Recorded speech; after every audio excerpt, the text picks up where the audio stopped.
Hi, Wayne Kramer here with the Unfixed Income YouTube channel. Today's topic, the number one reason why you're broke. There's one distinct, measurable, actual, literal reason why you're broke. If you're living paycheck to paycheck, it's not because you're lazy, broke, or bad with money. It's because of this singular belief. And I am about to prove this to you. Now, when I started out working as an adult, I had this belief that the harder you work and the more you grind and the more you put into it, the more you're going to make. And it didn't really deal with the fact about what I was doing.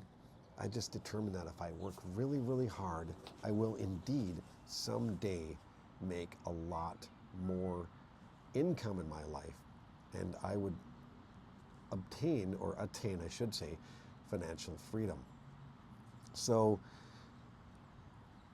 when I was being brought up, I was brought up into a blue-collar household where you just get a job and you just do what it takes to provide for your family. And you bring in your income.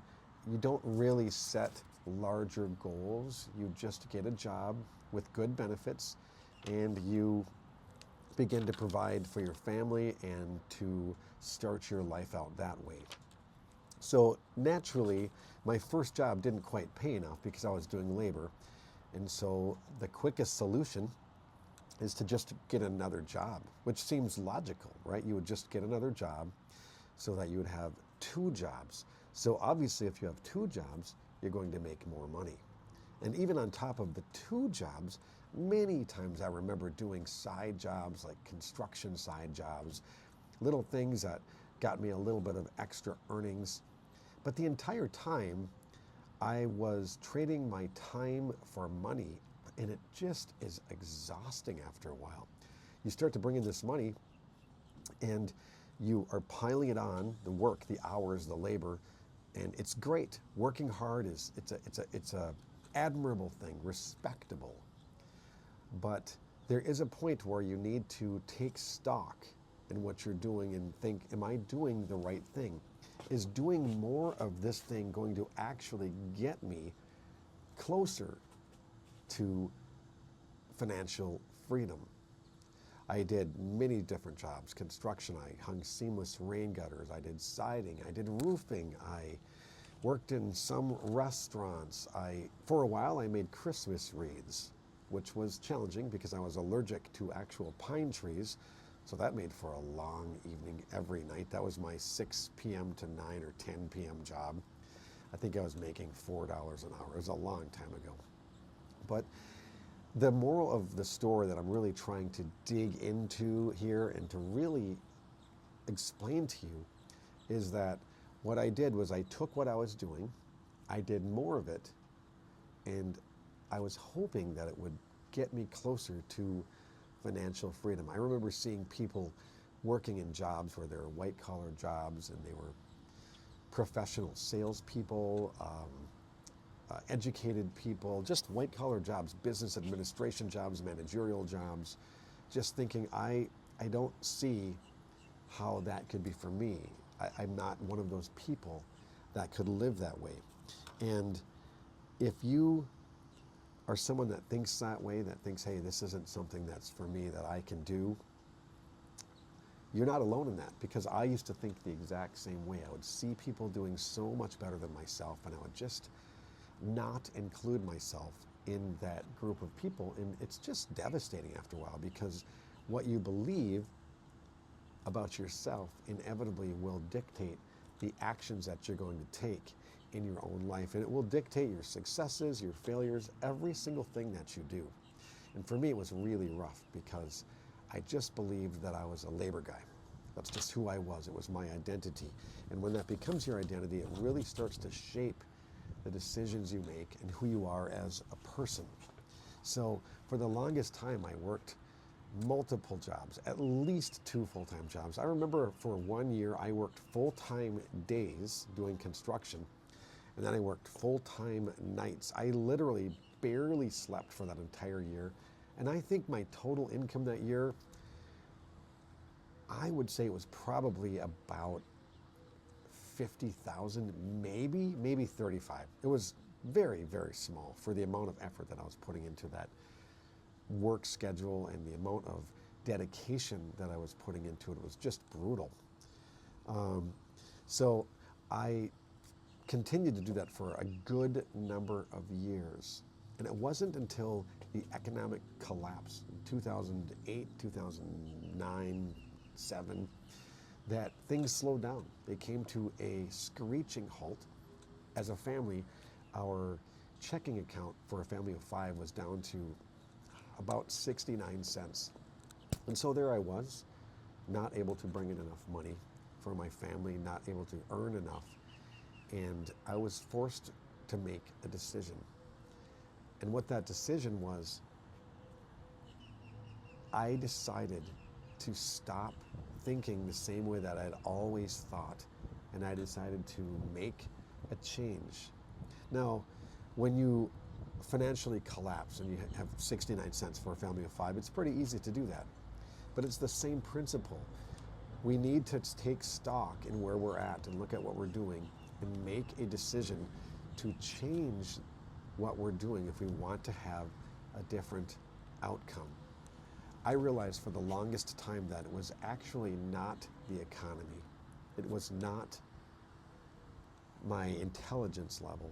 It was not my job. It was not my ability to save money, but it was actually my mental mindset that was holding me hostage and keeping me prisoner.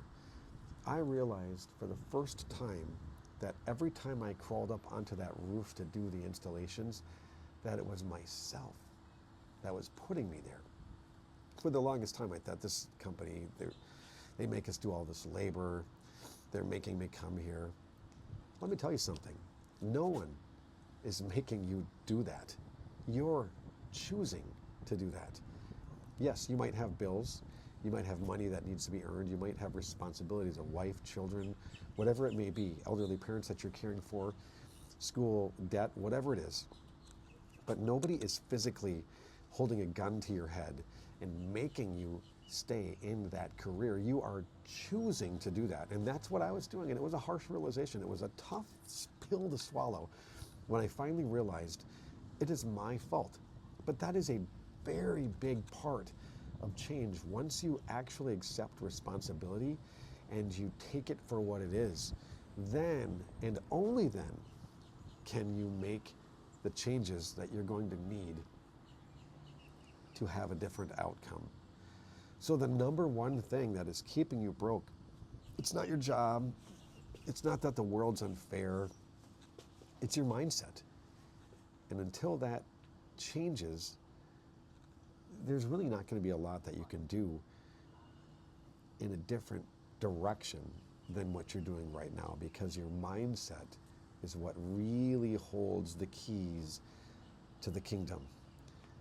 Someone that I listen to quite a lot, his name is Myron Golden. He talks about becoming the person that you want to be. Of course you want the job and you want to have money and financial freedom and you want to have all of the great things that come along with that. But you also need to become that person. It doesn't just show up at your doorstep and hand itself to you. You have to become that person. So you have to look internally at yourself, take stock, an inventory of your mindset and the things that you believe about money, finances, careers that are hindering you. And you need to really get intentional about changing those undertones in your subconscious mind. And when you can do that, you'll slowly but surely begin to reshape the way that you view yourself and how others view you. Because let me tell you something, this is no secret. Others view you the way that they view you because of the person that you're presenting to them. So if you're presenting a person that thinks labor is all you can do, if you're presenting someone that thinks you're destined to be poor and you can never do well, the world is going to react the way that they should because they're seeing what you're offering them.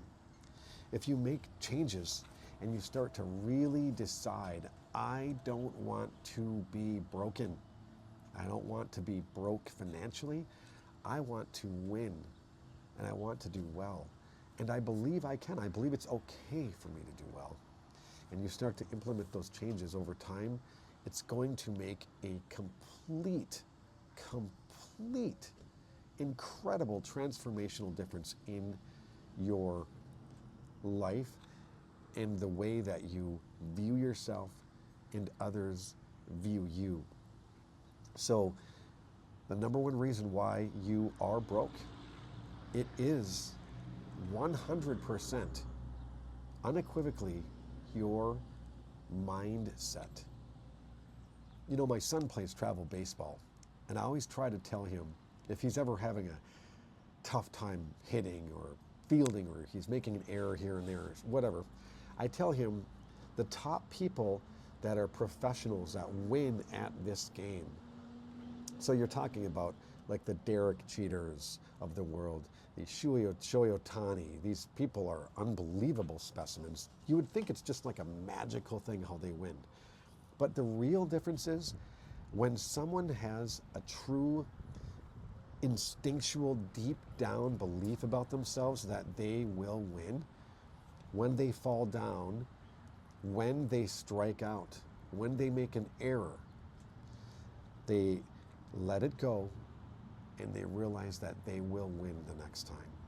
They don't sit and dwell on it and let it take them apart. And it's no different for us. It's no different at all for us. We need to make a decision to bring ourselves into a better mindset so that we can earn more money for our family, so that we can win at a higher level. So it's kind of like, I was thinking about this the other day. So if you take, I don't do this, I have very reasonable vehicles, like a minivan. It's pretty amazing, pretty exciting. It's very reliable, but I don't buy cars and modify them. But if you really think about this from that kind of a perspective, if you take a vehicle and you buy, say that you bought a Ford F-150, let's just throw, it's no bias, let's just call that the vehicle. You buy that vehicle and you want to make it faster or modify it. It is possible to make that vehicle perform at a higher level, a much higher level, without changing nothing physical about the vehicle. So you would leave the transmission the same, the tires the same, the spark plugs, the engine, the air filters, you'd leave it all the same. But you would put a chip, or you would modify the computer operating system in that particular vehicle, and the performance, everything still the same, would increase dramatically. That is incredible. We're not much different than that. What's in here, the mindset that we carry around, the beliefs that we carry, that is our operating system. And this, in your mouth and your hands and your feet and your legs, that is your hardware. So if we can begin to change how our operating system sends messages to our body and how it thinks and the things that are programmed into it, if we can change that, everything, and I mean literally everything, will change. I talk more about this in my book. I just completed a book about a month ago. It is called From Pounding Nails to Sales. And it talks about this. In my book, I detail more how we have to take an inventory of our life. We have to take an honest look at everything, and we have to decide what we're going to keep and what we're going to get rid of. If you haven't got a copy of my book, From Pounding Nails to Sales, please click below and we will get that put together for you, and I can get one of those out to you quickly, and you can start going through that. It's got a workbook aspect to it too, so you can kind of write in the book as you go through and document actually what you're learning. So the basic message of this episode today is the number one reason why you're broke. It's really your mindset. I used to think that being wealthy wasn't for people like me. And then I would just have to do it by working harder, more hours, hustling until I was just utterly beat down and exhausted. And guess what? I was still broke, man. And I just got stuck in survival mode. It was just brutal. The harder I worked, the more jobs I took on, the more labor I did, it didn't matter. Nothing changed, and I was just trapped. And if you're thinking this sounds kind of familiar, I've been where you're at. And it doesn't have to stay that way. You can make that change today. Right when I stopped believing that you had to grind it out and work like a dog, everything started to change. Success started, how much money I made went way up. And I came to the realization that my mindset was what was causing me the stress and the pain, and it was actually inhibiting me from winning. It wasn't the overall economy, and it wasn't the weather, and we can blame whatever we want. But at the end of the day, our mindset is really what controls everything. So what I would like you to do today, if you want to, you don't have to, but if you want to make actual change, get a pencil, get a pen, just write it down, one limiting belief, just one limiting belief that you have about money or success, just one. I mean, an example, being rich is bad. I make too much money and it's not fair to other people. That would be a limiting belief. That's not true. If you make a lot of money, you're not taking it away from someone else. In fact, the more money you make, you're actually creating jobs and opportunities for other people. That's a limiting belief. So get a pencil or pen, write down one limiting belief that you have in your operating system, i.e. brain, about money or success. Okay, write that down. And then take a second and flip it and replace that with a powerful, positive truth. This is just an example, but this is an example. I will always struggle. I'll just always struggle. That's just how it's always been. Replace that with, I'm capable of building a life of freedom. Just flip it. Flip it on its head. All right? I can't afford that. I could never afford that. I can't buy that yet. We can't move into that home yet. You're leaving room for growth. We will be moving into that home. Actually, technically, it would be better to be more assumptive. I'm moving into this house within 15 years. Set a measurable goal, and your life will begin to change in ways that you really can't even imagine. You will wake up one day, you'll look in the mirror, you'll check your savings account, your checking account, you'll look at your investments and the way you live, and you won't even recognize it. You literally will walk different, you'll sit different, you'll speak different, you will live a different life because you are indeed a different person at that point. It sounds like, it's almost like magic. It's really hard to explain, but once you begin to realize what's holding you back, things will change in ways that you just couldn't have ever imagined. So this is actually just the beginning of what I actually covered in my book. My story, my mistakes, my exact mindset shifts. It took me from being completely bankrupt, totally broke, to a multiple six-figure income. And I just want to work with people that have this false belief that it's not for you, because you can win and you can be amazing and you can have financial freedom. You can live an unfixed income life. If you're ready to break free too, like I did, grab your copy of my book in the link below. It's right below. Grab that book. Also, connect with me. Leave a comment, subscribe to this video. Let me know what you liked about the video. And if you would like to get involved with some one-on-one coaching, I'm more than happy to work with different people to help you along your path. But let's change our mindsets. Let's change our lives. Let's get financial freedom. Let's start to live an unfixed income life. Let's do it. I'm doing it. You can do it. Anyone can do it. But it all starts in here. Everything that's in here controls everything on the outside. For the Unfixed Income YouTube channel, I am Wayne Kramer. God bless, my friends. Don't forget to click, comment, subscribe below. Grab a copy of my book today. We will talk to you next time. Take care. God bless.